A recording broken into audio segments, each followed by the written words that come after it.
Hi there, this is Lisa Starr from Wynne Business, Spa Consulting and Education. We're coming out of COVID slowly.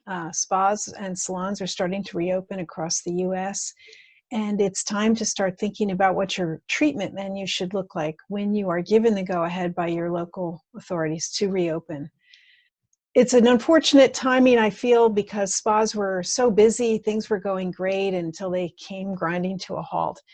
And many clients have been impacted financially by this. They've lost their jobs or lost income or both. So we need to be sensitive to that when we reopen. And I think it's a really good time to reevaluate the treatment menu that you have and make some tweaks. First of all, many of them are so long. There are so many options. And I think that right now we need simplification just to clear people's minds, not to have so many choices. So think about your core principles and values in your branding, but maybe streamline it. Let's say you have a couple, 3-4 facials, 3-4 massages on the menu, a little bit of nail treatments, just not too many options.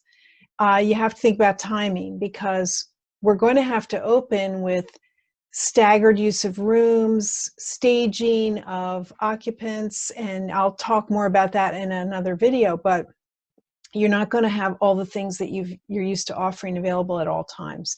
So simplifying it will make it easier for the guest to choose, and you will control the timing. So my consulting clients, we're talking about 60-minute services. If you've been doing 50-minute services, great. I wouldn't stop that, but don't do 75s or 90s. Keep it under the hour so you have time to turn that room. What we're seeing so far is that room turns are taking about 15 minutes longer for cleaning. So not an extraordinary amount, but you'll want to consider that as well. So let's say you've got 3 or 4 facials, 3 or 4 massages on the menu. Think about the purpose, the end use that person will feel, and make sure you're connecting to that in your marketing materials. As I said, people are financially impacted and they have to use discretionary income to visit spas. So they need to know that the result's going to be really useful and good for them. Certainly you want to promote any immunity building, components of your treatments, focus on the wellness aspect in those marketing materials. And let's think about retail as well.